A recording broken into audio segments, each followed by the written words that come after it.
அந்த மாஸ்டர் பெட்ரூமை ஒட்டி பெரிய ஒரு பால்கனி இருக்கும். அந்த பால்கனியில் நிறைய மதுரா ரோஸ் செடிஸ்லாம் வச்சுருந்தா. அதுவும் இல்லாமல் கீழேயும் கார்டனே மதுரா தான் மெயின்டைன் பண்ணிகிட்ருப்பா. அவளுக்கு எதெல்லாம் நர்சரியில் புது புது செடி வந்தால் உடனே வாங்கிட்டு வந்துடுவா. அவளுக்கு ரொம்ப பிடிச்சது மல்லிகைப்பூவும் ரோஜாப்பூவும் தான். அவளுக்கு ரொம்ப பிடிக்கும். ரோஜாவில் நிறைய கலெக்ஷன்ஸ் நிறைய வச்சுருப்பா. அதே மாதிரி மல்லிகைப்பூலையும் சரி வெரைட்டிஸ்லாம் வச்சுருப்பா.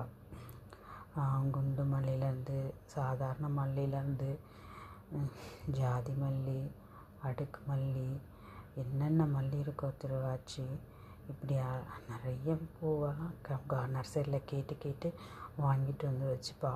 அவளுக்கு என்னவோ தெரியாது, அந்த மல்லிகைப்பூ மேலேயும் ரோஸ் மேலேயும் அவளுக்கு ரொம்ப இஷ்டம். அந்த கார்டன்லாம் பார்த்து அவள் தான் வச்சுருப்பா.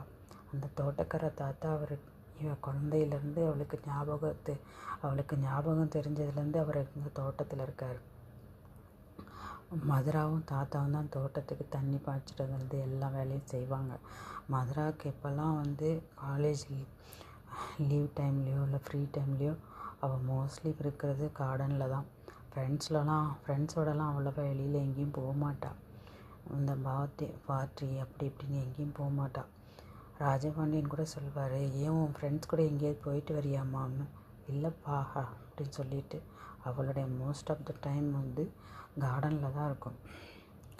மதுரா என்ன செஞ்சால், அவளுக்கு ஒரு யோசனையாக இருந்தது. அப்பா எதுக்கு நம்மக்கிட்ட இவ்வளோ சைன் வாங்கினாரு அப்படின்னு யோசிச்சுக்கிட்டு இருந்தா. சரி, ஏதாவது ஃபார்மாலிட்டிஸ் தான் நிறைய இருக்குதுன்னு சொன்னார்ல, அப்படியே தான் இருக்கும் அப்படின்னு நினச்சிட்டு அவள் ரூமுக்கு வந்தாள்.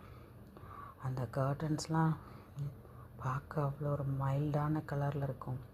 அது எல்லாமே பட்டு, நல்லா மென்மையான பட்டில் நெஞ்ச ஒரு கர்டன்ஸு. அதை பார்த்துக்கிட்டே இருக்கலாம். அந்த பங்களாவில் உள்ள ஒவ்வொரு பொருளும் அதை ரொம்ப அழகான கலர் காம்பினேஷன்லேருந்து எல்லாமே நல்லா குவாலிட்டியாக இருக்கும். அந்த பட்டு ஸ்க்ரீனை இப்படி விளக்கிட்டு உள்ளே வந்தால் அங்கே சோஃபாவில் இருக்க எல்லாமே பட்டு தான். காட்டன்ஸ் எதுவுமே இருக்காது. அது ஒரு வகையான பட்டு, ரொம்ப சாஃப்ட் சில்க் மாதிரி இருக்கும்.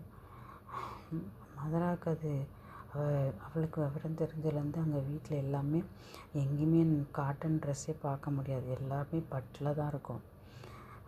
மதுரா கார்டனில் நின்றுட்டுருக்கும் போது எப்படியும் ஒரு 6:30 7 கிட்டே இருக்கும் டைம்.